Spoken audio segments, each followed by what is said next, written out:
Yo, Yo, here we are, episode 96. look at us go. we be going. Yeah. So before I dive into the story that's sweeping the nation, I have to say, another snowstorm, another week. This is like enough. Oh, I've been over snow Since the first flake has fallen, when did we 1989. It was a warm summer day when we arrived, and 6 months later I was over it. So yeah, I feel as though like when you don't come from it, and then oh, this is what it is. You tend to get over it faster. I don't know. I feel like there's a lot of I don't know what the word is, like the initial fascination with it, right? Like Okay, yeah. just people coming here, they're like they get here, it's if they come in the summer, they get here and it's like warm and whatever. And like this Mhm. is just people I know that have come from India like I have, but have come older in life. Yeah. So they get here and then they get to experience the skating for the first time and skiing and building a snowman and all that kind of stuff for the first time. Mhm. And I find a lot of them like it. And then they're always like, "Oh, why don't we're gonna go skiing for the first time? Why don't you come?" And I'm like, "Nope, hard Been there. pass." Yeah, Yeah. been there, hate it. And they're like, "Oh, we're gonna go, on the Rideau Canal," and I'm like, "Cool, I'll meet you for Beaver Tails after." Like that's, I'm like, I'm not doing this. Yeah, But I'll have a donut. yeah, But that's the I've found that there are definitely more of those than not, like especially in my family, and especially like now, yeah. Like you said, born into it, like the kids that have been born here and mhm. coming up love being outside in the winter, Yeah. and all of their parents are like, "Ugh, you gotta take them Yeah, because tobogganing again." it's not a novelty. It's Like, ingrained in you, right? yeah. So, but uh, I'm over it for sure. That's Yeah, it's not for me. it's like it's one of those things that you live, or should I say live from New York, it's Saturday night. Well done. It's open color live. Okay. So yeah, the crux of the story is what I've teased on social media. Was so last week we had an episode where for those who have listened would know that we tend to do uh commercial breaks just to break things. Yeah. Airing videos, as it were. Just to Instead of break dirty things up. laundry. Instead of That we do that too, though. that's happening right here. And last week we aired a season. Wow, Wow, I'm yeah. so ingrained in working today. An old SNL commercial. Let's And like, let's let's be go clear, to very the old. slide. Not like Oh from yeah, 2 weeks ago. It was from like two no, decades ago. yeah. Let's bring the slide up here. Ah, son of a bitch! Oh, They got us again. come on. Colon There we blow. go. Colon blow. A Phil Hartman commercial, but basically a mock breakfast cereal. So we aired the clip, and if you listen to the audio, it's there. If Yeah. you watch the live stream, you would have saw it. If you were go to revisit the live stream, it was removed. Now, again, I said the jump. This is the 96th episode of the podcast that we've done. I will not say that I haven't been hit with copyright notices before, because we have. Yeah. Just acknowledgement of, hey, you have something that someone says they own the rights to. If you don't take it out, you will not earn money on the episode that you're airing, which we don't make money anyway, so I don't worry about it. Exactly. We'll just go with it. So for the purposes of this last episode, we recorded last Friday, so it was Sunday when I was going to do the edit on the episode before posting it. I went to YouTube to grab the stream, and I noticed when I copied the link and was doing the work on it, it was the week prior, episode 94. Like, well, that's weird. I just assumed I was in the wrong playlist or whatever. So I went back, found the episode, and it had, the Ghostbusters circle line through the don't no smoking. the don't bother what Michael's cousin nephew. Yeah. do not bother. Yeah. So like, that's weird. And then I hovered over. I guess I did not get a email, like a legit ceased and desist from what we were doing. All I got was that notice, and I clicked on it, and it was straight up a warning from YouTube saying the copyright holder is, calling foul. Remove this in order to post or publish the episode. First time we've gotten that. Yeah. First time that it's actually held us back from like posting it. Yeah. Like, right. Not just like, no, we couldn't post. We couldn't do any. Yeah. All I can do, I could watch it privately, but it would not sit anywhere within the channel on YouTube. Yeah. YouTube.com/@OpenColorPod. Good one. So not even like we could post it privately. I could watch it in like back office, back channels. I could watch it and edit it, but I could never do anything with it unless I remove that like minute and a half. Yeah. Featuring Phil Hartman and Colin Blow. Okay. Never happened before. So I'm like, do I dispute this? Well, no, because I don't own it. Yeah, it's true. Yeah, I'm not. Don't really have any, not at all leg to stand on affiliated at that with. point. I don't know Lorne Michaels. I'm not. Although, how cool would that be? He is Canadian, so we should reach out and see if they want to talk about it. Yeah, we might run into him on the street. Yeah, no affiliation with like the Hartman family or like the estate or NBC, also, Universal, Peacock, anything. Nothing. So disputing, okay. Not gonna do that. But yeah, the recourse was cut it or she never sees the light of day. So unfortunately, we cut it.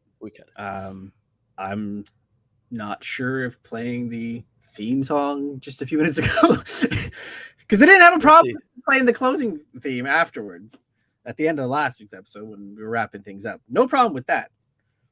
But Colin Blow, maybe it's because of the length of it, right? Like the ending theme was like whatever 10-15 seconds. That was a full out like, and it wasn't even the full clip. Like there was another minute. I think no, exactly. But it was like over a minute worth of copyright. Yeah, right. This is true. I can't say I didn't get the clip from their YouTube channel because I did. I didn't realize it till after. That must be it, though. There's probably some sort of like hash on the actual clip. Because I can't imagine YouTube's content workers or what have you, who are combing through everything. Oh, I mean, stumbled upon our show. Like, I know all of the viewer watches it, all one of them, and yeah, I can't see. That's how it has to be some sort of meta tag in it. Yeah, but I mean, a lot of the moderation stuff is like, I mean, Google is pretty much all in on machine learning and AI, right? Mm-hmm. So it had to be some sort of like, no one's watching this and being like, hey, I remember this commercial from 30 years ago. Yeah. Like there's no way it was a human person that decided this, right? It was an AI Right, thing no. that sent it out, and that, unless it was like an AI thing that flagged it for human review afterwards. Maybe. Because the other thing I'm thinking too is I hadn't done any editing, no work on it whatsoever. So there was no like hashtags, there was no text near outside of just saying the episode 95. So I could have drawn attention to it. I did after, obviously, Yeah, with the post. But good to know. good to know People, for next time. yeah. Next time On SNL next week. Oh well, I like to continue on, but my screen just went blank. Yeah, I saw it got a little darker there, looking a little tan. I don't know what the hell happened. you're I'm flying blind. I'm literally flying blind here. I have a monitor that is no longer on. It's on, but it's not on. You know what I mean? I do know what you mean. That was happening with me last week. But are they both off now? Yeah, looks that way. I'm trying to refresh. Oh God, what's going on? Oh God, it's SNL. now they're coming for us live. Maybe if I just open the laptop and go that way. Oh God. This is a first. If we weren't off the rails, we would never be on the rails. That's right. Okay. I don't know what the hell. All right, looks like you got one back on. Oh, just me now?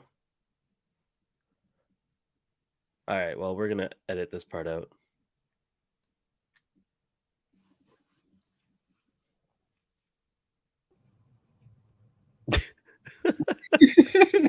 I'm back. Oh, we got a new camera angle. Yeah, we're going from the laptop. Yeah, I don't know what happened there. We'll figure this out. I'm so scared. What happened there? I have no idea, my friend. Oh, we'll this is talk fine. amongst stuff. This is fine. What's the technical difficulties? So, let me just stop the camera. I think you can still hear me. I hope so. I don't know if the mic went out too, or no, mic's still good. I can hear you. I can see Ben. Okay, we are we're trying stuff here. I don't know what's going on. Yeah, I think that angle's fine. Not in your life, my Hindu friend.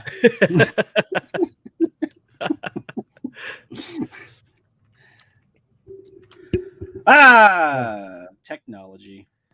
I got one monitor back up, but I can't figure out why the webcam went down. Hey, 60% of the time, it works every time. I guess we'll just move on. Yeah, something far more. This is fine. This isn't like cash. It's fine. Okay. So you hear Mr. What's his face there? Alec Baldwin is getting officially charged. Yeah. What do you think comes from that? Anything? Like an actual conviction? No, I don't. Right, think so. It obviously we weren't there, but it does seem like it was on-set accident and not anything malicious. Right? Yeah. It's as much. I mean, I don't know. I mean, okay, yeah, it's on Baldwin for sure. He shot a gun. But is it on him to always make sure that it's not loaded and stuff like that? Is it not? For me, I would assume that if I was on set, that I was being handed an empty gun. Yeah. But is it still on me to check and make sure? like that's the argument, right? Because that's what the prosecutor is saying is just like any person with like the rights, set of right mindset would think, regardless of this is a movie set, like you're handed a weapon, you check.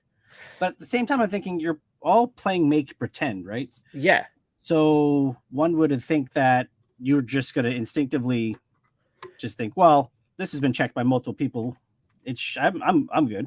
exactly. I would think that, and like especially if it got to the point where they were filming that scene, Mm-hmm. or at least like running through it, you would think that like the props department, the safety regulators, uh, all this stuff. Like I've been listening to, um, what are their names? Jenna Fisher and Angela, whoever. They do their like The office ladies. the office ladies, and they always say that every time there's some sort of stunt, there's always like a safety meeting about the stunt, Right. right? And those stunts are like, you know, parkour, stuff like that. Like obviously nothing major. Right. And so I assume that if a TV show is having safety meetings like that, then a full out film production would also have safety meetings, would have Yeah. the prop guys, would have safety personnel on hand, all that kind of stuff.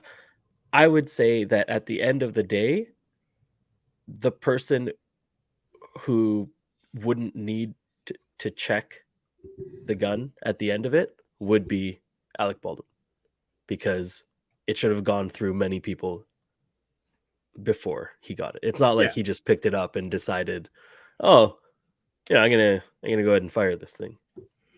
Yeah. And like from what his statements and things like that's come out after, he said, like, prior to um the incident, is that they had conversations about the weapon. They had conversations about what he's supposed to do. So the assumption there would be we're good to go. Like, Yeah, why but is this up also for like debate? at the end of the day, why was there a loaded gun anywhere near there anyway? Like, why would that gun need to be loaded in the first place? Yeah, Right? Because that's it's the part they really, can't figure out. yeah. Because there's really no, you could be mad at just like the props department in general, to be like, why was there bullets in here? That's it. That's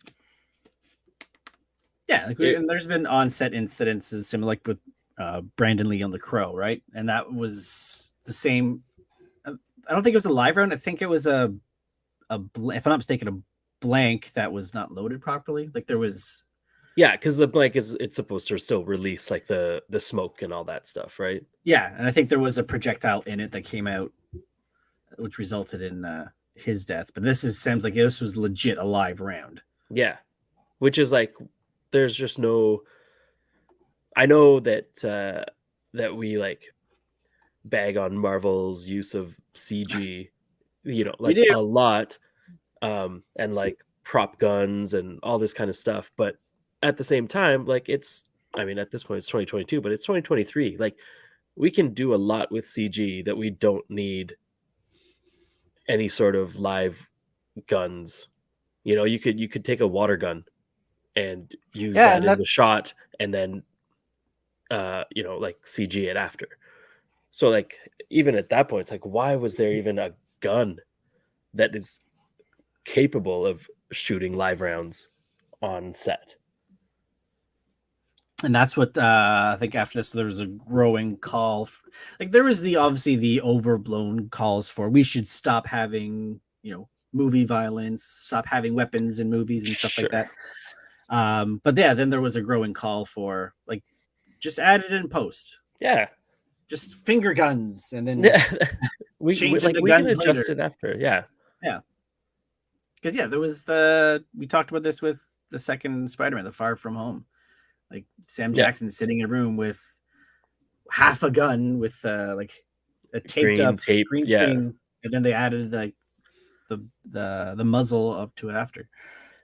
And it was, I think we probably talked about, I mean, we talked about it when you noticed it, but also um, after this incident happened, Mm-hmm. we were like, oh, I guess it kind of makes sense that they would just have a prop gun, because they can add it in after. Like Yeah. even like in that scene, he wasn't. Oh, he did. I guess he shot a dart, but like even in that scene, it's not like he was shooting anything really. So Mm-hmm. they could have just used a prop gun, like a full prop gun, and they decided to go with the half gun and CG it. Yeah. But I don't know. Like I would take that any day over more incidents like this. Like even one more incident like this, right? Yeah. Dude, it's going to prevent the loss of lives. Like, and then not to say that it happens regularly. People get hurt doing stunts all the time. Oh yeah. Like how many movies has Tom Cruise like delayed because he's like broken an ankle, Yeah, he or broke his ankle on the last filming 6. six? Well, Yeah, I I mean, think it was. Yeah, they were just wrapping up I don't think 7. there's been a single movie that he's been filming that hasn't been delayed a little bit because he is just like, oh, like sorry, I sprained my ankle, or like hurt my wrist, or something like that. Yeah. Uh, all the way up to like major things like actually broken bones, and all right, now we're going to be delayed a few months. But like, Yeah.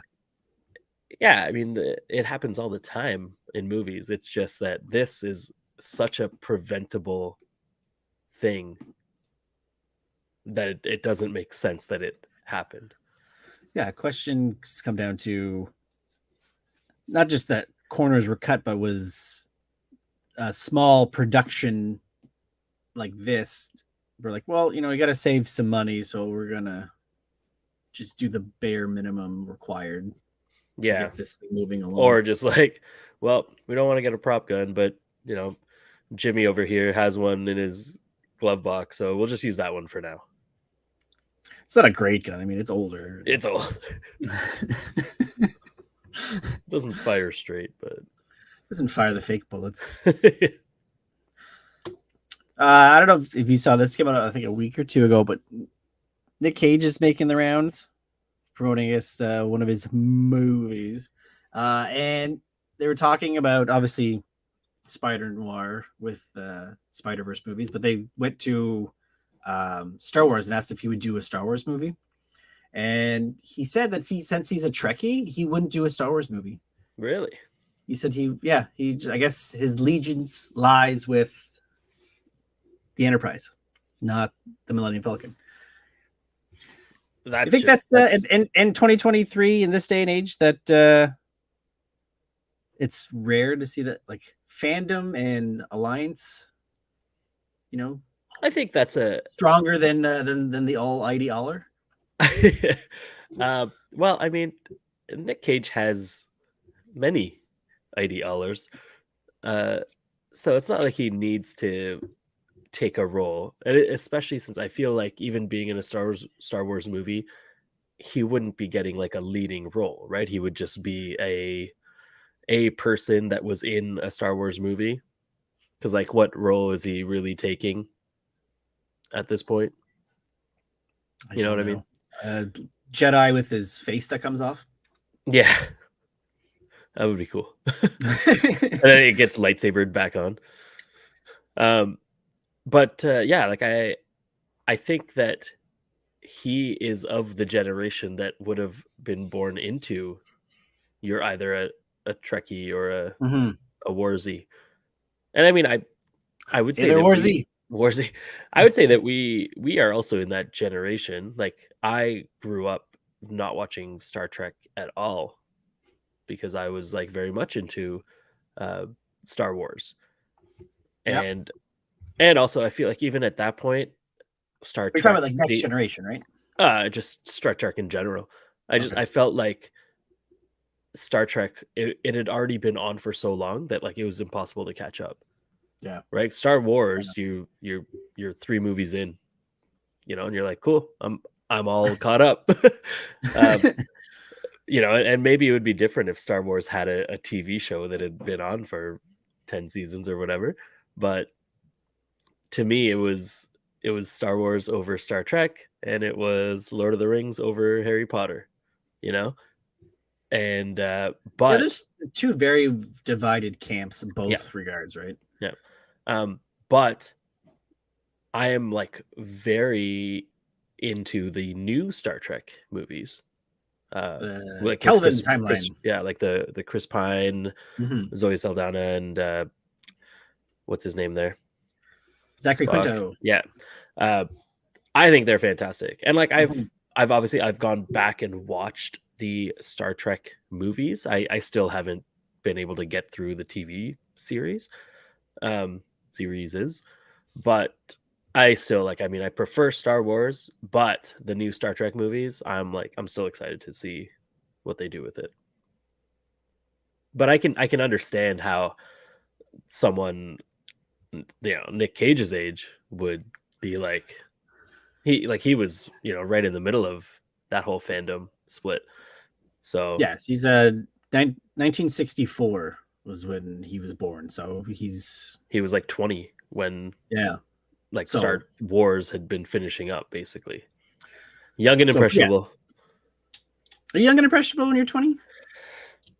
Yeah, you can be. Probably. In I mean, Hollywood? I think we're young and impressionable now.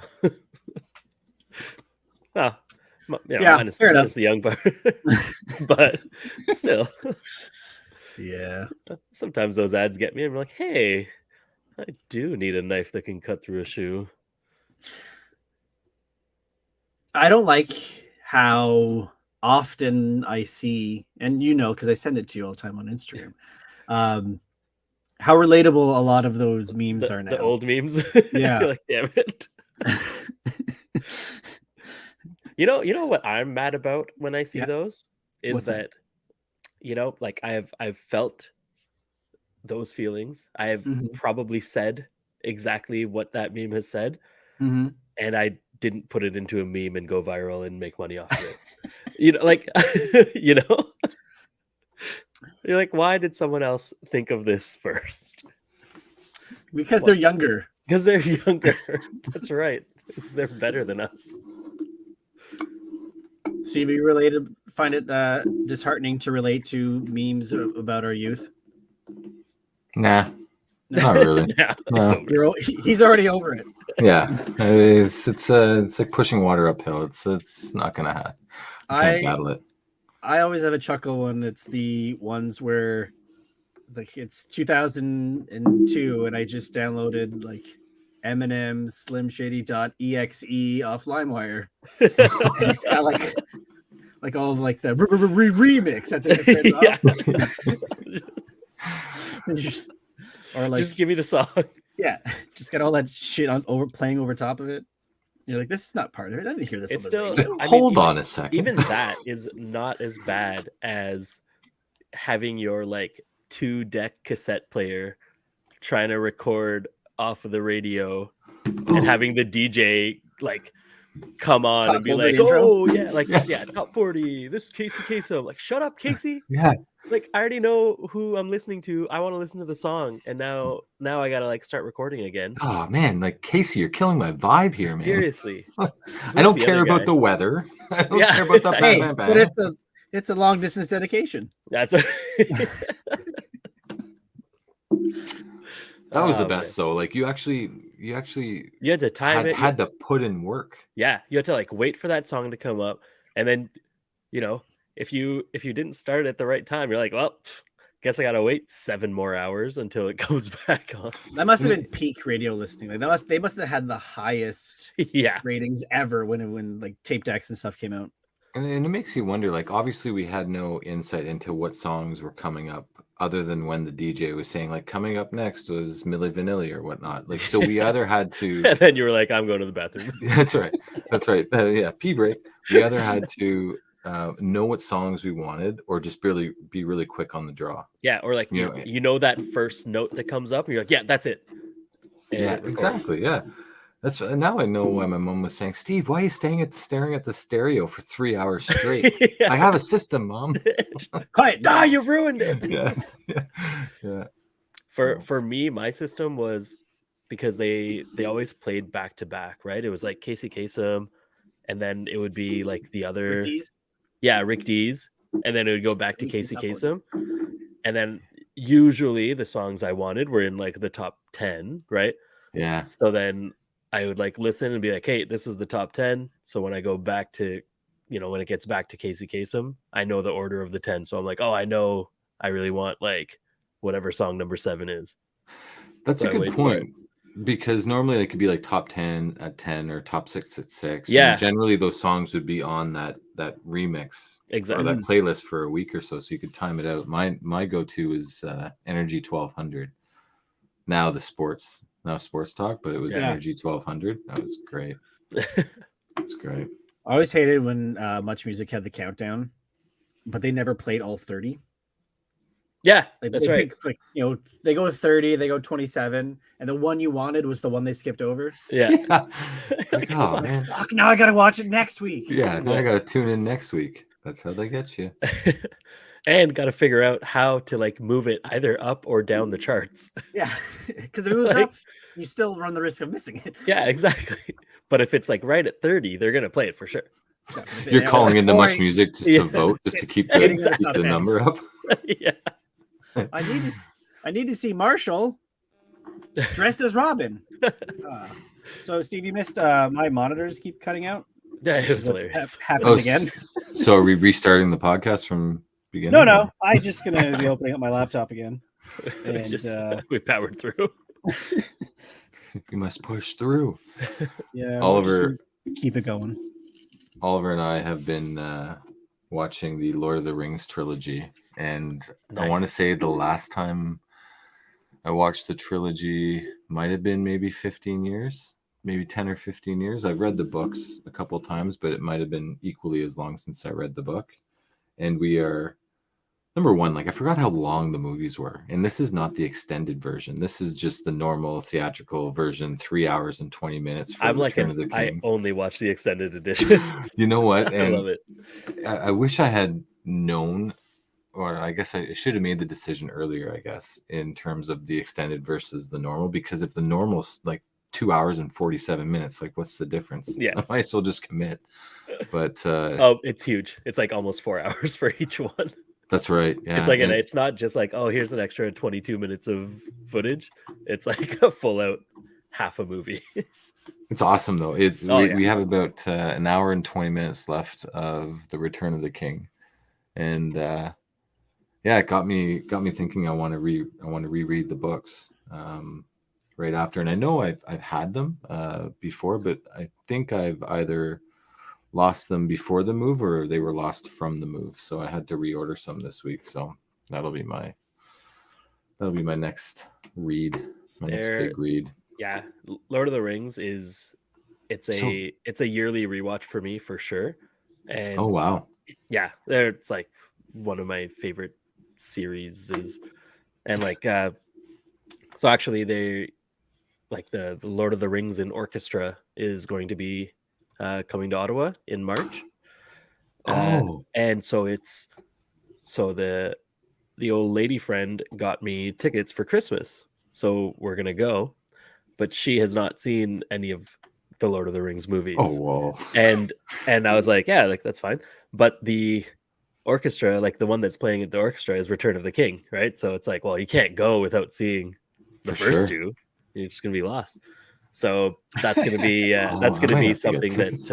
that we're gonna be going for. But I mean, I went to see one of the Harry Potters in orchestra a few years ago, and like it was great. It's just, the movie's playing on the screen, and then the music is kind of just coming right at you, and like the sound design of Lord of the Rings is like it's amazing, Yeah. right? Yeah. So the music, the background stuff, everything's so good.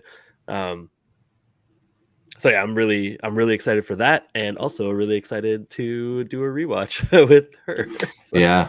we'll Yeah, we'll see how she likes it or not. I don't think I'll be able to get extended editions going with her. It might have to just be theatrical. You have to crawl before you walk, Yeah, right? exactly.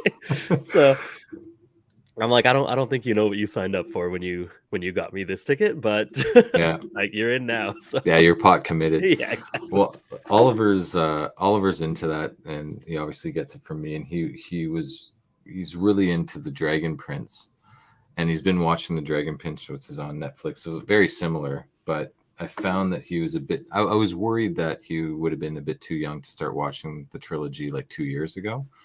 So yeah, we started it now, and he's like fully on board. So Yeah. How old is he I'm now? He's 10. He'll be 11 next week, actually. Oh, nice.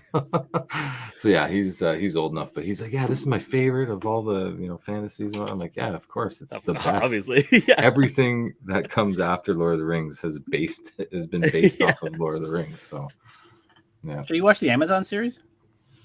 No, but now that I've rewatched the 3 movies, I'm going to start the Rings of Power right after. So I haven't watched it, but I've heard that it's like a really, really slow start, and that has like turned people off of it.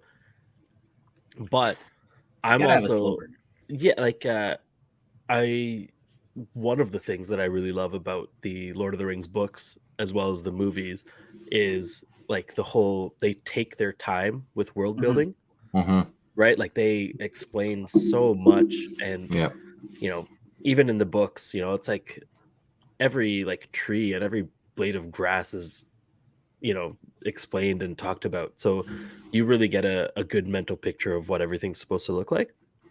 And I don't know, like I like that stuff, so I feel like if that's what they're doing, if that's the world they're building in the first couple of episodes, like I don't think I'll be bored, because I'll be like, okay, like this is This is great. it.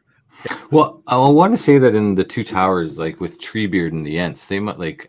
I want to say a third of that book was just building just his character and the Ents and like the whole forest and whatnot. Whereas in the movies, it was not a huge part. So they really Yeah. explore it that much. But I'm curious. The Ring of Power, Rings of Power. It's obviously new material. It's not pulled from any It canon, right? it is and it isn't. So it's supposed to be. So did you read like the Silmarillion at all? The what? Sorry? The Silmarillion. So it's like No.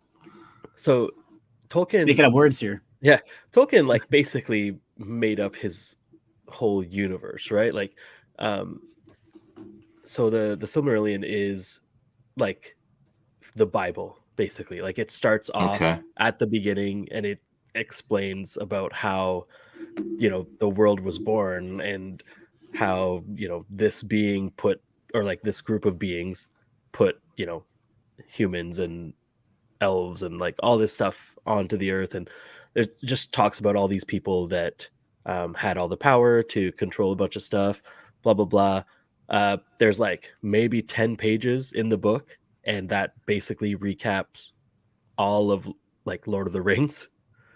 And then Oh so wow. it's stuff before and stuff after. And then so the Rings of Power is uh I think it's not Sauron, but it's like Sauron's, Predecessor? Or? yeah, basically like who Okay. he learned everything from. Oh, that's Um, interesting. but it's not exactly like the Silmarillion. And like I just heard a bunch of stuff where they were trying to avoid using like Sauron's name or anything like that.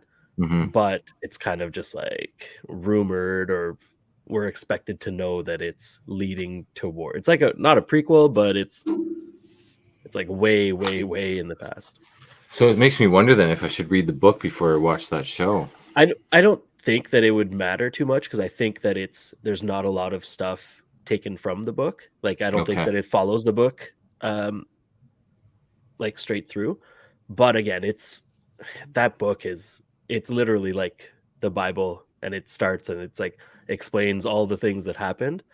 And it would be like Lord of the Rings would be if they just took one small section of the Bible and made a movie out Hmm. of it.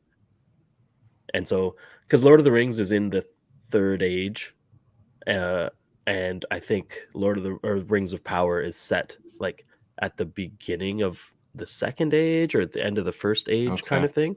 So it's like it's way in the past. So it's not really related to the happenings in Lord of the Rings, but I mean, everything's obviously they're gonna draw stuff from it because that's how you like bring people into Yeah. to shows. So I don't know. I'm like I'm gonna get around to it, but I'm not like rushing to it. It's fascinating that all of that just came from one individual's mind. You Oh know? my god, it's insane! Like making up languages, making up history. Yeah. Like, because it's one thing to make up a story, but then it's another thing to like really just make up a whole new existence of like everything. For sure. So, And, you know, like you could say, yeah, you know, George Lucas did his thing with Star Wars and, you know, the prequels, but he probably drew a lot of that inspiration from J.R. Tolkien. But J.R. Tolkien, to your point, new language, names that you've never heard of. Yeah. And it was written in, I want to say the 40s or 50s, the book. So you didn't really have much to go on in terms of that genre, right? So yeah, like the whole fantasy stuff was not really like sci-fi was there, but fantasy wasn't really like big. Yeah. And then he came along and just made it massive. Just a ton of LSD, and here we are. Yeah, that's right. That's right. That's the other thing too. It's like, what do you need to be on to come up with something like this? Well, I went to the Joshua tree and found myself. That's right. Maybe just Marty McFly came to him in a radioactive suit and just inspired him. Darth Vader. That's right. That's right. So you're telling me there's a lot of people trying to date their mother in this? Yeah, of course. I mean, Aragorn and Eowyn and who knows, right? Not I, sir. Very, very. Speaking of which, I thought I saw somewhere that Christopher Lloyd was teasing that they might be doing something with Back to the Future, whether it's like a movie or whether it's a show or whether like I feel like I saw on Twitter or Instagram or something like that where Christopher Lloyd was just tweeting like, you know, have an exciting project, you know, stay on the lookout, big things are coming, all relating to Back to the Future. I would love that. I haven't seen anything. I do know that Bob Gale apparently has in like his deal with Universal or something that like they can't touch it without his permission until at the very least he dies. How old is he? At the very least, who dies? Bob Gale, like the writer of or exec producer. I don't know. It's got to be up there. We're all up there. Some pretty good foresight in negotiating tactic if you were Bob Gale back in the early 80s. Like, now, you know what? I'm just going to, you know, put this rule in there. Born in 1951. 49, 69, 70, 72. Because I think that's one of those things that doesn't need to be touched, right? Yeah, that's true. But here we are. They're remaking The Wizard of Oz. So didn't they already do that with Franco? Franco? Yes and no. And did they make two of those? No, they were going to. Well, it was like a precursor, like a prequel, wasn't it? Yeah, so it was Oz getting to Oz, right? I think Warner Brothers owns like the Wizard of Oz story. I think Dorothy, the look of Dorothy, definitely the shoes, but like everything else, I think is still public domain. Okay. So like that's why they were able to do it, but it's not the Wizard of Oz. Mm. You know, and that's why the Wiz exists. Yeah, that was, I don't know, maybe like I need to rewatch it, but I remember watching that as a kid thinking that was the coolest thing since sliced bread. Yeah, there's some people like that's like a big pile of shit, and then there's some people who are like, well, that was amazing. It's Diana Ross, it's Michael Jackson. I want to say that it probably doesn't hold the test of time. Yeah, probably not. Yeah. I don't know. Michael Jackson was still black in it. Yeah, that's true. Yeah, that's true. Yeah. So right there. So you know it's good.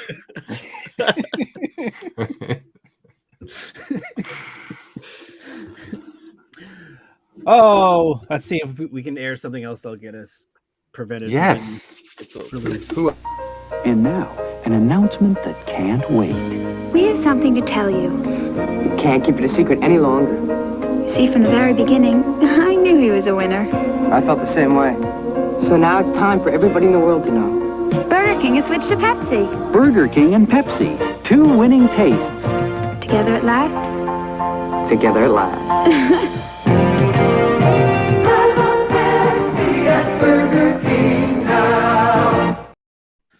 Okay. Young Andrew McCarthy and Elizabeth Shue. I had a huge crush on her. Adventures in Babysitting. I was just gonna say. Oh man, I was like, I would like her to babysit me. Not Cocktail. I don't remember her in Cocktail. She was the love interest. Tom Cruise. Really? I'm sure he must have injured himself spinning some beer bottles.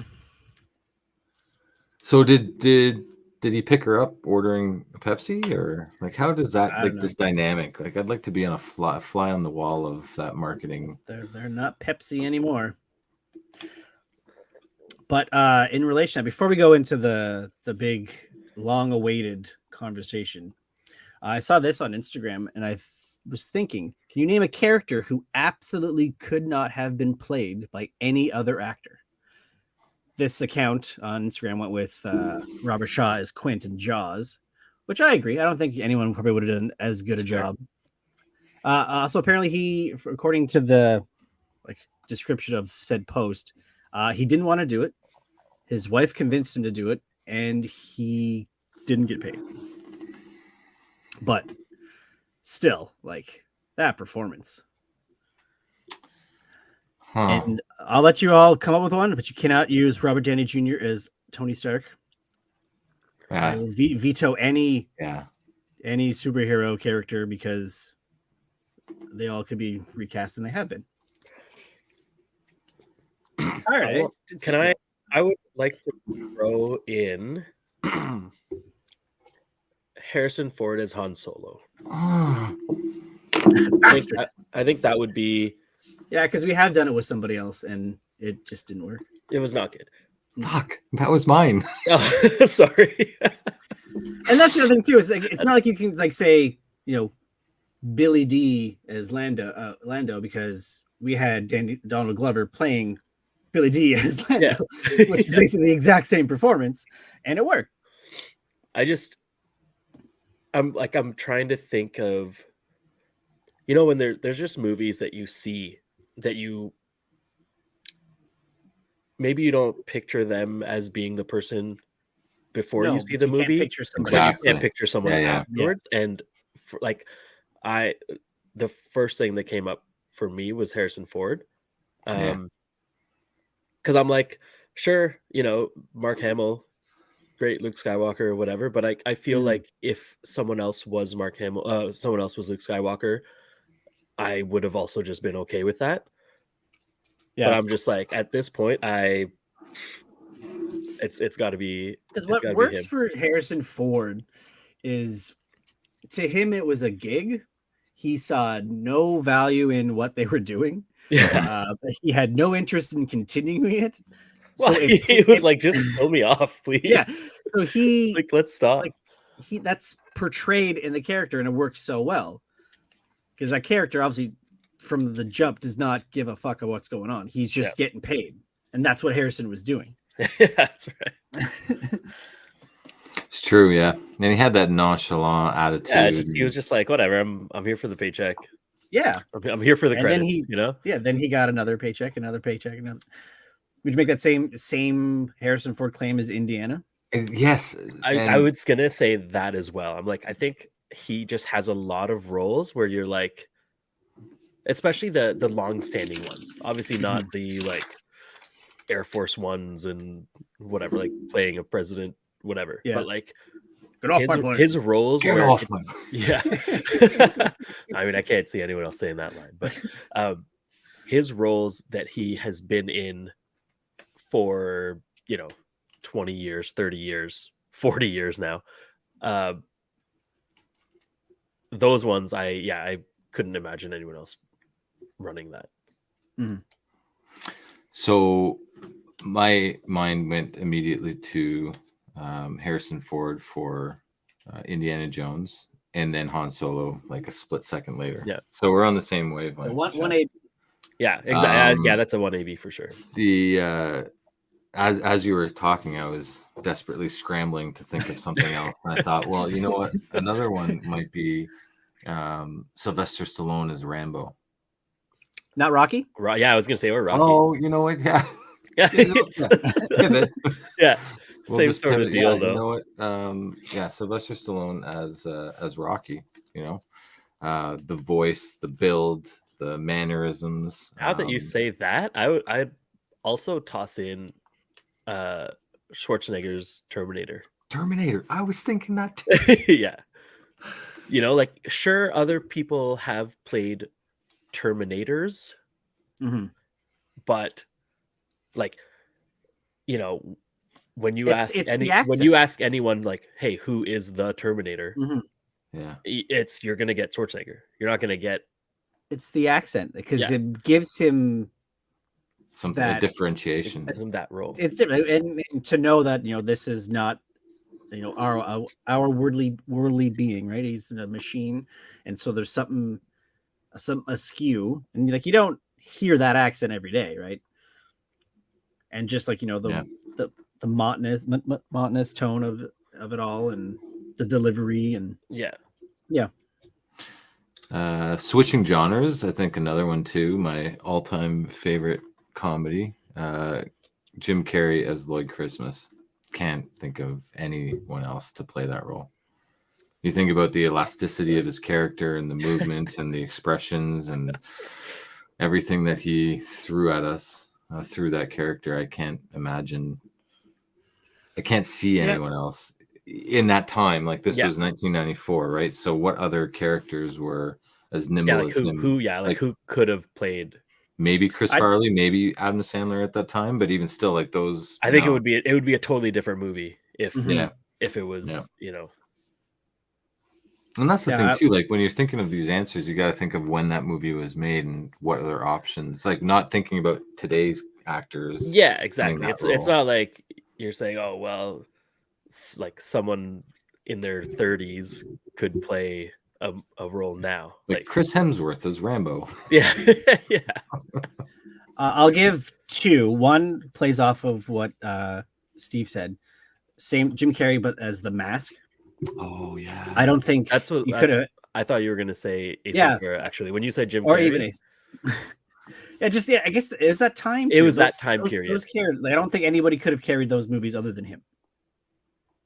Especially with the Mask taking a character as, because if you look at the comics back, like no one could emote or stretch their face like he did. Like he learned to talk with those fake teeth in, so he could be more accurately portray the character. And the other one is more recent, which is not, and again, it's not like high profile as you would say, but Mickey Rourke as the wrestler. Oh, good one. That's a good one. Given his like fighting and like he was in boxing, Hollywood forgot about him. So that role, I think you couldn't have had anybody other than him successfully portray that. Even his history leading up to that movie, like he had battled some addictions himself and like fell out of the limelight. And that's a great no one would work with him. He was not Hollywood just like completely turned their back. And then he was actually boxing for a living. And I want to say he won a couple of awards, like whether it was a Golden Globe or a nomination for an Oscar. I think he was nominated. I think he won the Golden Globe, but he didn't win the Oscar. No, he was definitely nominated. Yeah, for sure. But going back to Carrey, like there was from 94 to 97, he was probably the man, biggest actor, 100%. commanding like 20-25 million a movie at that time. So time value of money. I find he is like the antithesis of what Pauly Shore was. He had a niche, but he was able to like explode with it. Where Pauly did a little bit, and then it was just fuck Pauly Shore and gone. I love Son-in-Law though. That movie was amazing. Everything else in the Army Now. Encino Man, awesome. In the Army Now, that's right. Yeah. And then Biodome. Just jury duty. That's the cliff. It was just like as soon as he started going downhill, he just like ran. He slid downhill so fast. Yeah, He people got over the weasel pretty quickly. so his mom and dad owned the comedy store. Yeah. And so he had surrounded himself, or he was Oh, the surrounded best of by the like best of the stand-up for sure.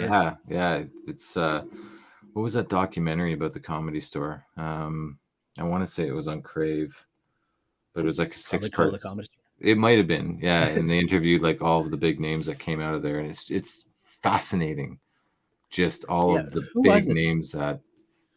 Well, Jim Can't Carrey was one. And so many still go there to like workshop For sure. their stuff, right? Well, Jeremy Piven just did a set there, because I guess he's going on a comedy tour, and yeah, he went there, and others have gone there just to, get back to their roots, I guess. Yeah, it was like I think Eddie was workshopping stuff there when he was thinking about doing stand-up again, and Yep. yeah, I think David Spade plays there regularly. Richard Pryor back in the day used to go there. Michael Keaton has one of the best stand-up bits ever from the Comedy Store, and it was his Bazooka Joe bit. Really, And Michael Keaton? Yeah, it was. Yeah, that's how he started. He just wanted to be a stand-up. And it was so good. It was him pulling out a Bazooka Joe, and if you remember them, they were just very short and quick jokes, right? But he goes into it, and I won't spoil it. Maybe we can bring it up in a future episode. But it was, in my opinion, one of the most cleverest, sharpest bits ever for a stand-up comedian. Michael Keaton. Yeah, I have not. I can honestly say I have not seen that. So yeah, I will You look. should. Yeah, you should. I should look that up. Do yourself a favor. Do myself a favor. Okay, the piece de resistance tonight. Here We we are go. going to go back into our reviews, as it were. Actually, make sure I have audio on for this because we need to. So we're going to dive into Bullet Train now that Steve's finally watched it. So let's take a little look of what we're talking about here. Here we go. Damn it. What's wrong? I'm not the only one doing a job on this train. You don't remember me. You look like every white homeless man I've ever seen. Really? On August 5th. Something else going on here. What's waiting for us, Rikiota? Fate. You stab me? Enemies. We need to come up with a plan. Become allies. When we get off this train, we work together or we die alone. Maybe there's a little head trauma. Bullet train. Ah, So Bullet Train, for those unfamiliar, Brad Pitt, Sandra Bullock, everyone else. Tyler Johnson. Yeah. If I name anybody else, I might be spoiling some cameos that show up. Yeah, I was going to be like, oh wait, should we say it? Yeah, for that one scene. Well, whatever. I mean, how old is the movie? I mean, spoilers. August Maybe of we last just- year. It's not that old. Well, I'd be like, well, Michael Shannon, we can say, like, he does show up. Doesn't Ryan Reynolds. You did it. Show's over. So might as well said Channing Tatum while we're at it. hey, listen, we did say spoilers. We did say spoilers. You I guys didn't. So basically, the crux of the movie is Brad Pitt is an unlikely assassin in this. Like that, it's his day job, but he's the villain, right? He gets hired to take the spot of somebody else to close a job, and it's on a train. A bullet train. A bullet train is over. And the rest is that. So Joey King is the target, right? Mhm. The daughter or Daughter of The Wait, wait, boss of Japan, or Did they ever say it was like a specific like Yakuza? the Yakuza, or- Yeah, no, the triads. the triads. Yeah, Yeah, the triads. it was his own White Death. yeah, Right, White Death. It was Racist. amazing. right. It was fucking We awesome. wouldn't steer you wrong. No, It was awesome. especially if both of us are agreeing. Yeah, if it was just The, one, you'd be like, yeah, it's whatever. But Yeah, to me, it's like Right. in the same vein of like Smoking Aces, and yeah. I think we said it last time. I Mhm. thought, for me, I thought it had a little bit of a Kill Bill vibe to it. yeah. Just like with kind of the over the top theatrics of some of the fight scenes. and very heavy dialogue too. Yeah. Like, a lot of conversation and like not It was a highbrow healthy humor as it were, mix. but still, yeah, it was just I also caught a little bit of like 300 and Sin City, just with the there's some noir filmography stuff. of the action Yeah. scenes, I guess you could say. Yeah, it was great. It was just like beat after beat. I was gonna after say, it beat was just after beat. because Like, there was it's no a little over 2 hours, but it's nonstop the entire time, and it just nonstop. doesn't feel like 2 hours at all because there's always something happening. Yeah. Like the story is constantly moving forward. There's always, like what's going to happen next? What's going on with these two? What's going on with this guy? How do they know each other? And you're constantly thinking and everything. And yeah, like I said last week or whenever we talked about this 2 weeks ago, I would love a tangerine and lemon spinoff. Oh, right? Like prequel would be amazing. Yeah, like that was the one I didn't want to say names when we talked about it. I'm like, those two characters just play off each other so well, and it would they were my favorite pair in the whole movie.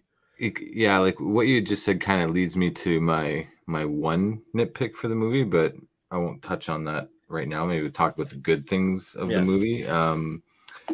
I can see why maybe they would want Tangerine, as people have been calling, I can't remember his real name, but people have been calling for him as the potential next James Bond.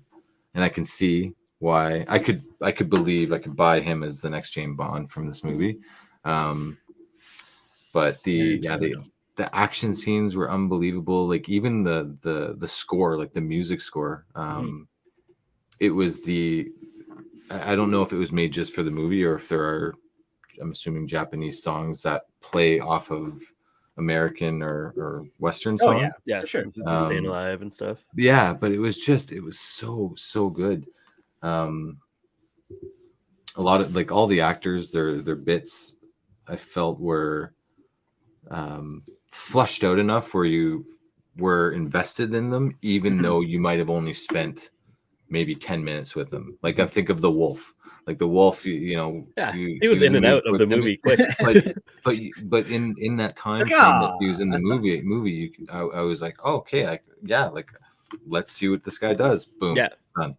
And like his motivations and like his story arc makes sense, and he's literally only in the movie for 15 minutes. Yeah, and you're like, it's like he was perfect for it.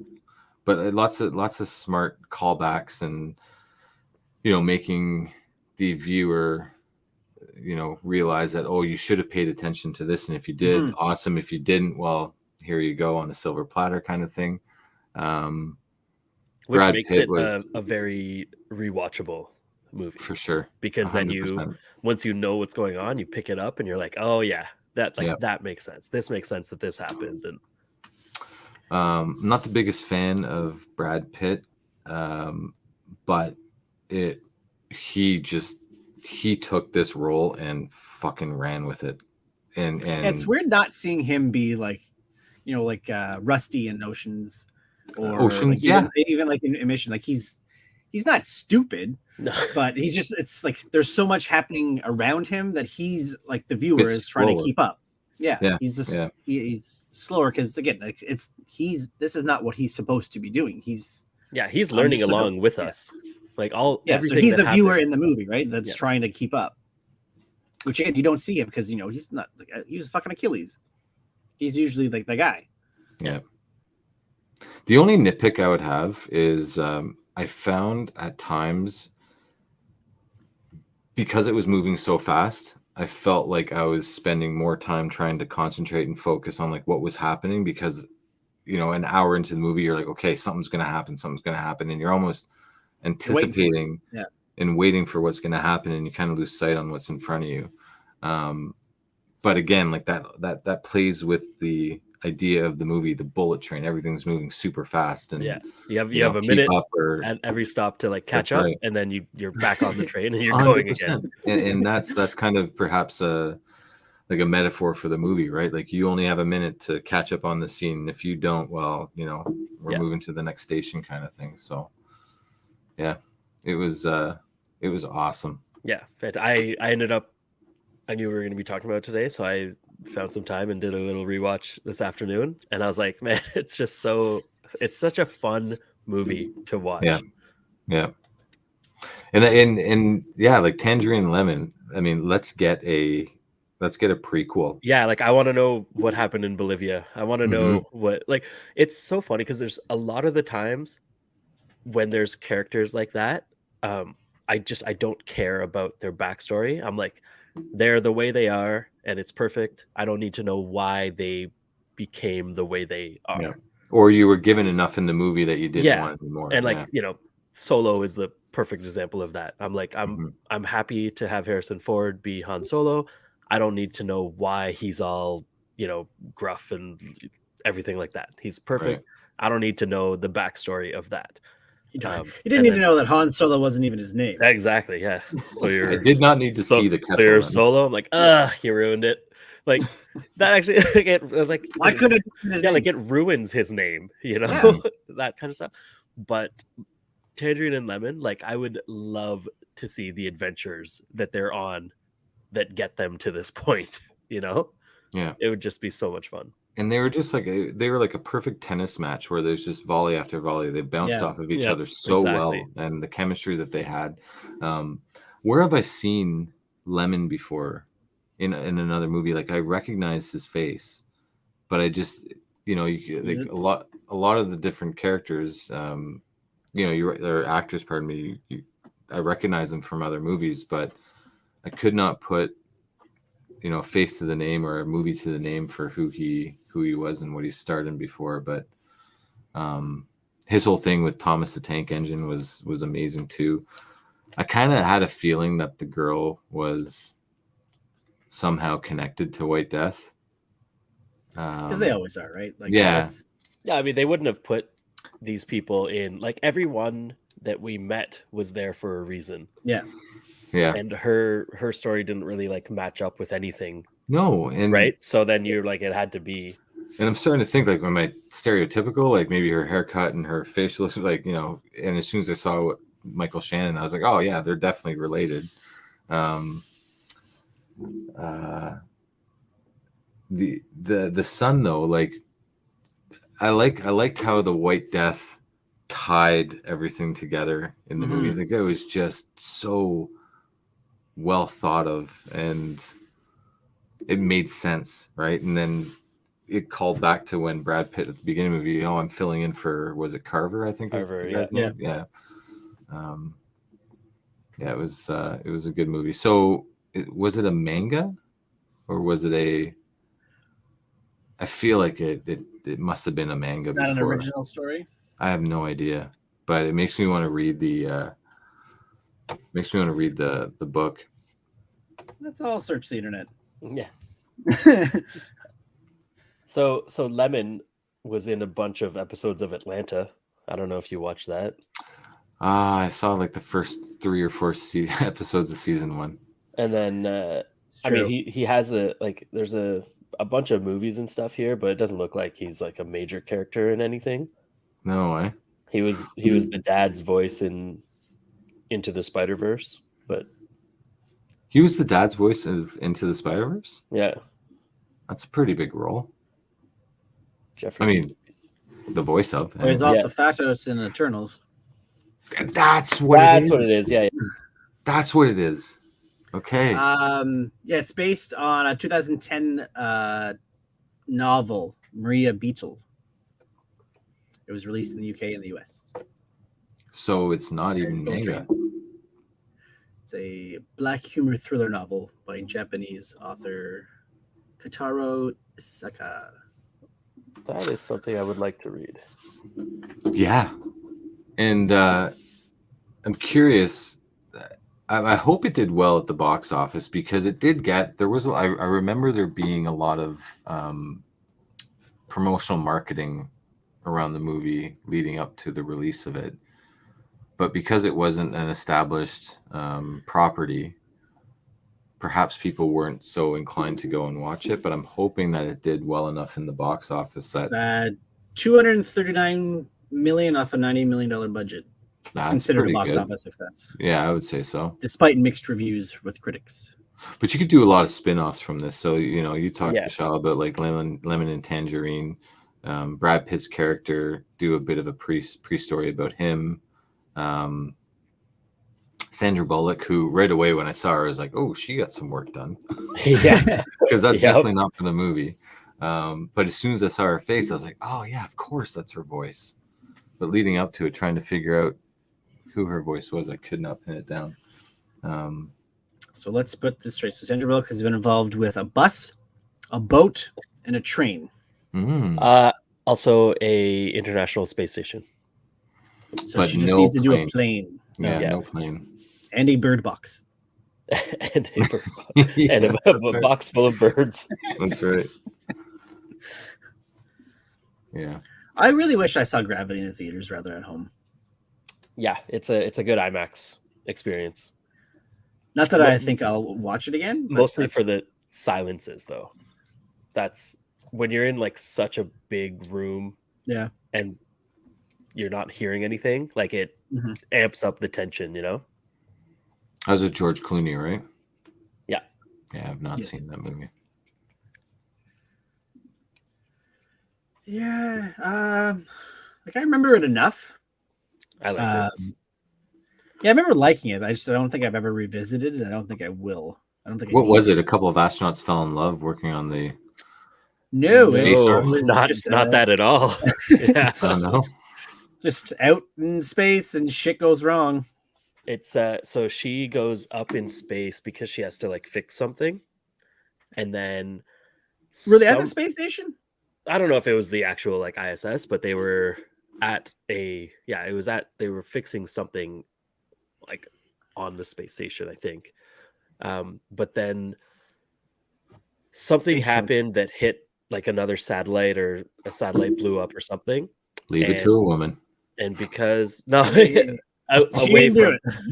from where they were, and all the debris, because they're in like low Earth orbit, right? So in that orbit, the debris was coming at them fast, and then she was like stuck in space. Basically. In space.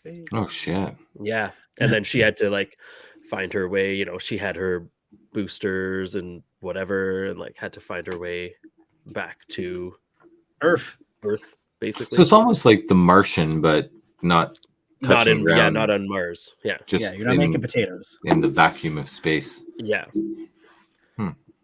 It's like it's a cool movie, but like Cory said, it's not really like a rewatchable movie. It's not. Yeah, it's not something that that you like care to rewatch. Yeah. Whereas I would rewatch The Martian because, like, I just thought it was a fun movie and a good movie.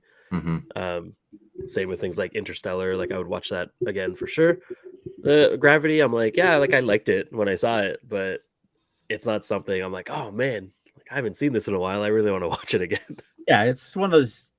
You should see it once just to see like that type of filmmaking and storytelling. Who directed it? Was it Alfonso Cuarón? I don't know. But it wasn't like Nolan or no. Okay. And they did not play the John Mayer song. They didn't. Just put it out there. No, it seemed like a perfect setup. That's what you call it. Drop the ball. It was Alfonso. Aha! Well, Ed Harris was also in it, just as a voice, though. Ed Harris, yeah, he's been in a lot of space movies. He was Mission Control. Wasn't he Mission Control in Apollo 13? Apollo 13? That I will watch over. Absolutely. That's a sure. That's a rewatch for sure. No, that's like no question. And Such the Truman Show, he was also in. Yeah, that's right. And he also was Mission an Control omnipresent person, like seen from space. That's right. Ed Harris. Also in the abyss, but not space, underwater. Yeah. He's a versatile. He's been around forever, showing up in like Westworld, and he just takes those movies that his character leaves a stamp, but doesn't blow the door wide open, kind of thing, right? Yeah. To Ed Harris. Yeah. I was just thinking, what other movie that he was really good in? I picture him as like a military person. I can picture him, but I not picture the movie, like the title. Oh, Gun? like The Rock. Oh yeah. Oh, with Sean Connery and Yeah. John Cusack. Yeah. Also, Was he- a bad guy / not bad guy. He wanted the money, but he wasn't going to kill any of those people. Was he in Saving Private Ryan? I don't think so. His face looks like he should have been. Yeah. You know. Unless you're, I know Ted Danson was. Maybe that's who you're picturing. He also has a very Ed Harris type look to him now that he's aged. Yeah, man. Everybody was in that movie. I don't remember that movie all that much. I definitely remember the first 15 minutes. That's the only part you need to remember. I remember watching that movie in a theater, almost thinking like, well, this is the first time I'm going to puke in a theater. There's two big things to remember about the year 2000 when that came out, even 2001. Y2K and Saving Private Ryan being demoed at Future Shop, in every room with the big screen and the surround sound system, and the Nightcrawler scene from X2 also being demoed everywhere. Yeah. Oh yeah, that was such a good scene, man. That one sucked you in, and then the rest kind of fizzled out. Yeah, 100%. Oh, Nightcrawler! Look at this shit, and then again, another cliff that fell off of. And then just when you think you hit the bottom, it's like, oh, here's The Last Stand. Another cliff. But yeah, that movie, like that opening scene, the White House. Oh, so it's like that's where they spent their time and money on. Like, we need to get this perfect. I remember watching it, and I was like, this is it. We did it. We've made it. We've made it. Yeah. You know, rejoice, comic fans. We are here. We've done it. And then the rest of the movie. And then it was like, then it's, wait a minute, the rest of this movie is just an allegory about being gay. Yeah. That's right. That's true. Have you ever thought about not being a mutant? That's right. Yeah, it was not good. And as a comic book fan, I think like it's hard to say like, oh, it's the X-Men, but no, it's like 7 movies of Wolverine. Yeah, it's a Wolverine series, and there happens to be other mutants around. Yeah, 100%. And they pull some fragments of stories from books that were written, like X2. Because it seemed like when they did X-Men Origins and then started with Wolverine, you're like, oh, maybe they'll do a series of like X-Men Origins, Professor X, X-Men Origins, Gambit, like whatever. Nope. They just went Wolverine, and then they did more Wolverine movies. But I feel like they had intended, or maybe it was just. Yeah, it was. I'm sure that it was intended, but they just the two for latched on to Hugh Jackman. For sure they want to do is they want to do Wolverine and Magneto. Magneto, yeah. But I figured Magneto's origin is literally the first part of the first X-Men. True. It's like I could watch Schindler's List and say Magneto's there, because that's really what the beginning of that movie was. That was a pretty cool opening scene for X-Men when he's like reaching out and like the the guys get pulled in the mud. I was like, they seem to nail the opening. Yeah, they're very good. Although the third X-Men opening was not great. Was the third? I don't even remember it. It's like where they travel to where Jean Grey is like in the water. Okay. Isn't it? Yeah. It was So right where Scott dies. Weapon X was. I thought it started with the Danger Room, but that was like playing at the same time, kind of. Yeah, I think it was around the same time. Yeah, it's the water. Like, oh, yes, the Danger Room, and then that's all we're gonna get. Yeah. Oh, thanks. Yeah. It was the water, the lake that was in Canada where the Weapon X program was. Yeah. And then that was it. Yeah. So much love for Canada in those movies. Ruined. Do you have anyone that you'd want to play Wolverine instead of Hugh Jackman when they eventually and inevitably recast them? I had no problems with the idea of Daniel Radcliffe and Taron Egerton. Taron Egerton, yeah. Those two I thought were okay. I think, just in terms of like looks and stuff like that, I think they both have the look. But if you got to go height, you got to go Danny DeVito. Could you imagine? The Just old the Danny size, D. right? Danny V. Danny D's the only one that's like the right height. Yeah, you know what? Then they would cast him, and then all I would be picturing would be the penguin, and be like, Yeah. "Oh, there's Oswald Cobblepot eating fish, running for mayor." Yeah. I started following Alex Ross on Twitter, and they're posting a lot. I completely forgot that the Colin Farrell penguin from the Penguin looks just like one of his paintings Yeah, that he did. I'm like, oh yeah, shit, that's the look. That's the look of the Penguin, is what Alex Ross did. a very talented artist, but not the nicest of people. Yeah, I just followed his art Yeah, because I like looking at them. Like, I have the Injustice Running Dead. It's just gorgeous to look at, yeah, especially his it Brainiac. is. His Brainiac is like So no comparison. he uses friends, colleagues, people that he Mhm. knows as models, and then he paints them. And I have all of the Justice League, all of the Avengers, and they're actually the comics they're just releasing. I think they're going to start coming out this week, and then tying in to different comics and titles for the next month or so. But they're going to be doing villains now, so Juggernaut's going to be one. Bitch. Does he just go around yelling bitch at people? Yeah, bitch, you kicked my dog. Yeah. I hope I have them here. Accessible. Oh, there it is. Yeah, his Kingdom Come Superman is also excellent. Where is it? There it is. There's one.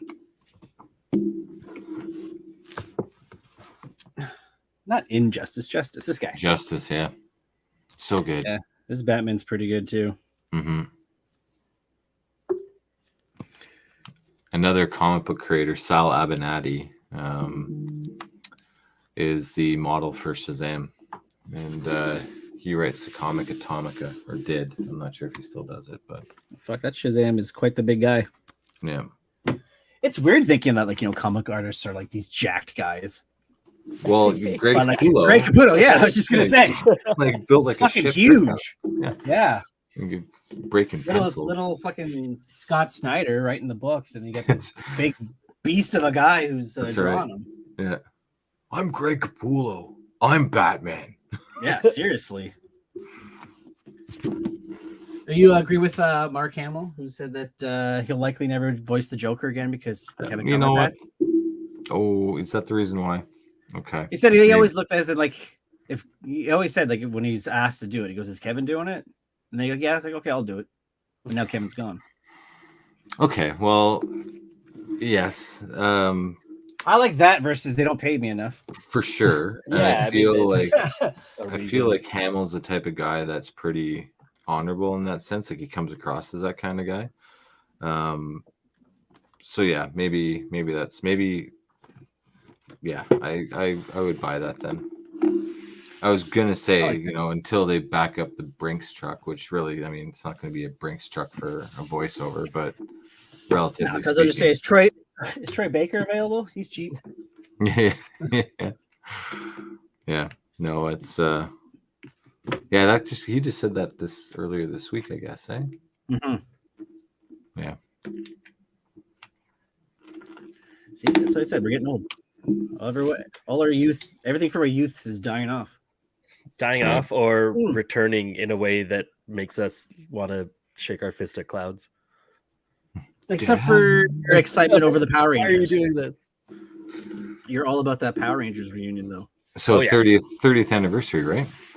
Despite not everyone being in it. Yeah, Kimberly. like my crush, Speaking of Brinks, Amy Jo Johnson?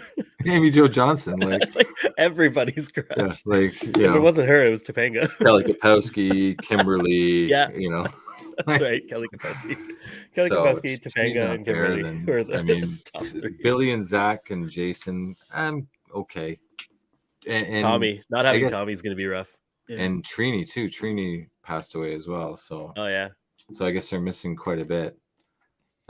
Is it going to be Zordon's is it Yeah, Netflix movie, or was it's just a special? Like, could be. They say if it's like a movie, or they just say reunion. And I very don't know. vague. I don't know if just- it's like I an hour saw and a it and I was half like- or a 45-minute thing. I'll watch it. Yeah, of course. I'll watch it. Like there was still part of me that when that what was that movie that they came out with Secret of was it no not Yeah, Secret of the not Ooze. it was just called the Mighty Morphin Power Rangers movie. Yeah, It was like 1993, 94. Yeah, Secret of the something like Ooze that. was Turtles. Turtles, Yeah, yeah. that's right. But when that Power Rangers movie came out, I thought it was Yeah. pretty cool. I really You know, enjoyed Yeah, like, it. their they suits got were like not, they got weren't They got their spandex. new Yeah, outfits, the proper- frog, all that stuff. they It had was cool. the Ooze guy. I forgot what his name was in the movie, I but think it was just like Ogden Ooze or Dr. Ooze. Or Something as creative. yeah. Or Oozy Ooze face. yeah, Oozy Oozy McOozertons. Yeah. Yeah. So when is that slated to come out? Did you happen to That's catch sometime this that? year. Or? Right? Sometime, think yeah, they- I think they Netflix, just said right? 2023. Maybe Kimberly's saying she's not going to be in it, but does a cameo. Imagine. Boom. Watched. I'll watch it. Post credit scene. Yeah. That's right. It's just her like being like, "Hey guys, I'm here." We're gonna do a reverse universe build. Yeah. We've already built the universe, but Yeah, that's been going on forever. Eh? There's like what 30 seasons, but like many iterations. and if people keep buying it and buy the toys and watch the TV shows, then why? Well, not? where are Why they? would Because I don't see the shows on TV. Like, where are they finding this? Is it all online now? I'm sure it's streaming on because I know the original show is on Netflix. A bunch of them And- are, aren't they? Yeah. And then I If I remember remember correctly, you said it's a hard sit, but it's worth it. yeah, I mean it's not easy. I watch them, but It's cringy. oh, our Bulk and Skull I just- going to be in this reunion? Oh yeah. I forgot about them. I'm sure one of them's dead. Like, there's no way those two are still alive. Bulk and Skull, right? That's what their name was to the internet. Yeah, that's right. I just want to live in a world where there's sound every time your arm moves. Yeah. Or just that backflips were normal things that people did. to not just in general to get places. Yeah. You're just like, I'm gonna backflip my way over here. Oh, they Yeah, you wanna actually they're still alive. This sounds made up. Yeah. Well, they look alive. I mean, They look alive. this picture could be from years ago, but Yeah, both of them they have born dates but no death dates. No end dates. Yeah. oh, Bulk looks like he's got a cane. Or maybe that's style. I don't It's- know. Yeah, is it does it have like glitter and a big diamond on it? Like he's just That's another role. Is he where wearing I a can't fedora see- with a furry coat? Perhaps he's a pimp now. yeah, exactly. I can't see anyone else playing the role of Bulk and Skull. Boom. Add I that mean, to the to be list. fair, I can't see anyone else like wanting to do that. Just like wanting to embarrass themselves for 5 seasons or whatever of You just just got being somebody like, knocking on "You Ron guys Howard's are door. Hey, say, listen, you the wanna dumbest of the dumb." You want to wanna look like an do- idiot for you wanna 5 make some money at the seasons. box office? That's right. Move over Tangerine and Lemon. Yeah. We need a hard like Cobra Kai freaking series of Bulk and Skull. I need to watch that. What's the I next haven't watched recommended? it. Oh, you haven't? Okay. I have not watched Cobra Kai. No, I have not. I've heard good things. Yeah, Same. same. I've heard good things. No, the next recommended movie is still It's the- A Quiet yeah. Place. Quiet Place. You don't have to watch both. Right. Yeah. Yes, You yes, can yes. watch one. Okay. And then we discuss. And then we discuss, yeah. Maybe we should add Cobra Kai? Cobra Kai to the list. That's 4 seasons, all right? Ah, I mean, we can watch one. you know what we can do is we can let's watch the last episode of each season and just fill in the blanks. We do our best to fill No, in. you got to watch the first and the last, and That's then be right. like, "Hey, Yeah. what That's right. happened in the middle?" That's right. So how would we Yeah, do this if we were season? the ones writing, how do we get from this scene to the last scene? That's right. And then we'll need a That's right. whiteboard and we'll have to go all It'll be that meme of like the guy with the Charlie Day. Yeah. It's like Yellowstone. Jade and I watched. We were told to watch Yellowstone, and so okay, we'll give it a shot. And we started watching the episode. And I won't say anything, but it started off where it's like, holy shit, like this is aggressive filmmaking. Like there better be some pretty serious like backstory and like, you know, flashbacks and whatnot. We're watching like 10 minutes and we're looking at each other like, what is happening? And then I paused it and found out that we started off on season 4, episode 1. And we're like, oh God. So I know what happens in season 4. Oh, that's amazing. Yeah. Yeah, it was but yeah, very aggressive storytelling. I don't know what the director's doing, but I kind of like it. So That's another one that I'm not watching. no, I got know a about lot of- 7 episodes in. Yeah, I know a lot of folks that are. It's not really my forte. But then they've expanded and they're building Yeah. the universe like 1923. Going even more freaking Western. Yeah. Also with Harrison Ford. Westerns died with Three Amigos for me.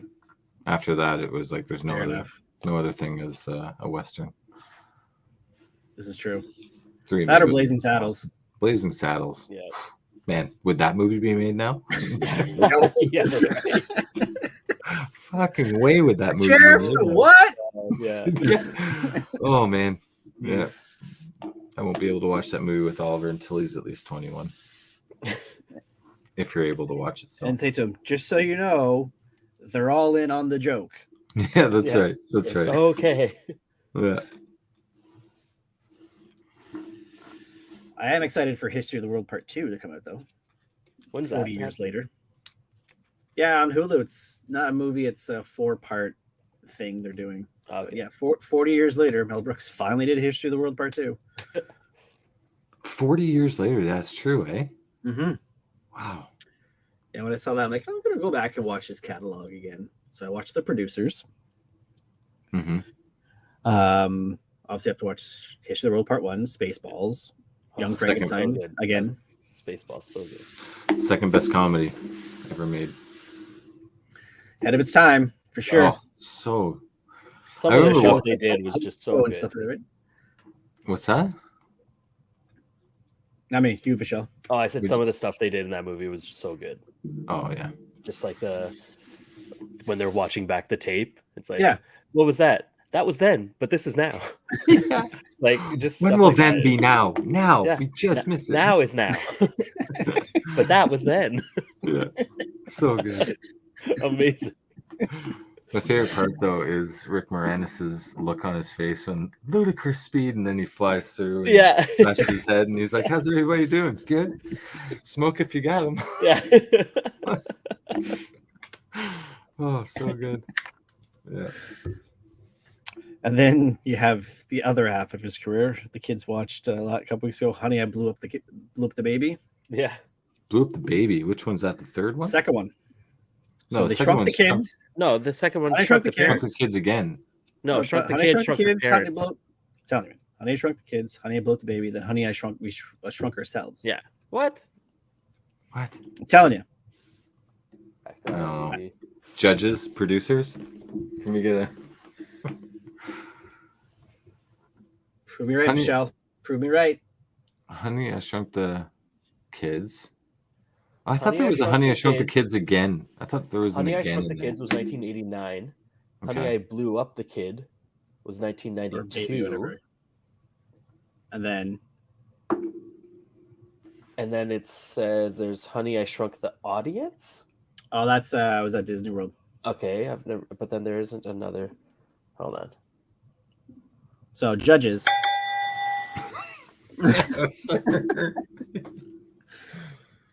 Were they all Rick Moranis? Yes, until the TV show. Then it wasn't him. It was Honey, I Shrunk the Kids, the TV Yeah. show. 89, 92, and then Honey, We Shrunk Ourselves was 1997. Oh my god, they extended that franchise for quite a while. Yeah. Wow. They did. Just squeeze it for Yeah, a dollar for Disney, everything. Disney squeezing the Squeeze tit. So I was in Disney World in 1993, I think. 1984, something around or after Honey, I Shrunk the Kids. And then we went to Nickelodeon, and me and my cousin got picked to be part of like one of the audience participation show things. And we got to like hold on to a oversized bee and then had the green screen. And so it looked like we were like riding the bee scene That's in so Honey, I cool. Shrunk the Kids. And I didn't understand how any of that worked at the time, but it was just like so cool. So that's when I think of Honey, I Shrunk the Kids, I think of like me and my cousin like flying on that bee, and they were just Nice. like, just pretend like you're flying and going really fast and screaming. So we're just like, ah, so much fun. Who would have thought decades later you have a green screen behind you? Yeah, projecting exactly. Oh my full God. circle. Full circle, open collar. Do you remember? Did they have the invisible dogs when you were there? I remember I went when I was about 10, so 1990-ish, and all they were was like Yeah, just the leash that was the like a leash. hard leash kind of thing. Yeah, and it was Yeah. awesome. I thought it was the coolest thing ever. That is like whoever came up with that is like just the smartest person in the world. I don't People know. are going to I spend money would on say this. second smartest after Pet Rock. Pet Rock. That's right. That's right. No. We do that outside. I shall call him Rocky.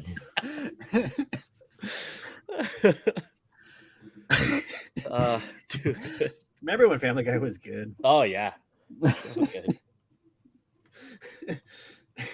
Unbelievable. Yeah, seriously. People bought a fucking rock For like As their just as a toy. $13.99. $13.99. Like, You're you wanna allergic tell to me? dogs, so we got you a rock. Yeah.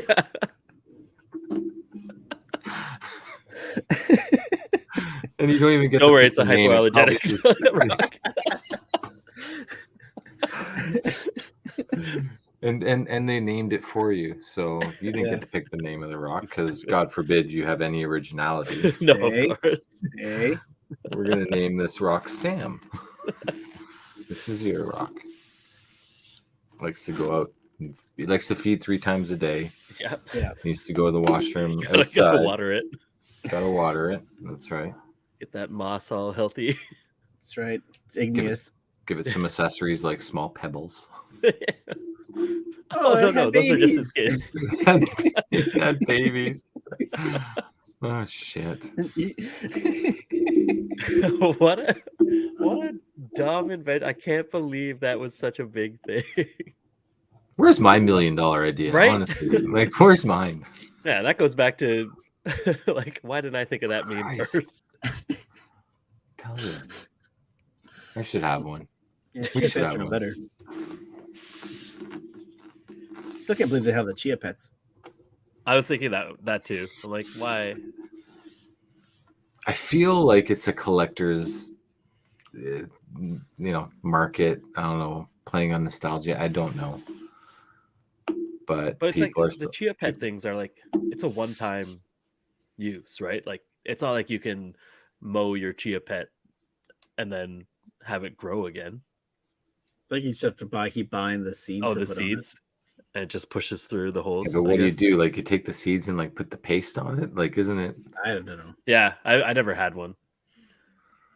I wasn't responsible enough to have a chia pet. Or a pet rock. I just had to stick with Definitely the rock. not That was it. Oh, But Christ. man, when I flushed that thing down the toilet, they were not happy. Ting, ting, ting, ting, Yeah. ting. I did it with my fish, Yeah, it worked. not with the rock. Well, first time I took the kids to a fair, I was hoping they had, throw a ball and win a fish. They I don't guess do the that. damn PETA. PETA, yeah. And did that. Honestly, No more fun in this world. Yeah, it's true. And on that lovely note, Oh, I think we just pour one out for the pet rocks and fair fish. see if they try to shut us down again. what are they going to come after us next? Soapy caller for this week. Is it me? Who wants it's always it? you. Oh, Thank I Lauren was and late for everybody the to show. show, but Lauren, thank you for giving me this chance. You know, I don't care if you cut us down. We'll come back. And Bigger I and got more pet rockier than ever. You'll be back. You'll all be back. every last one of you. And another thing.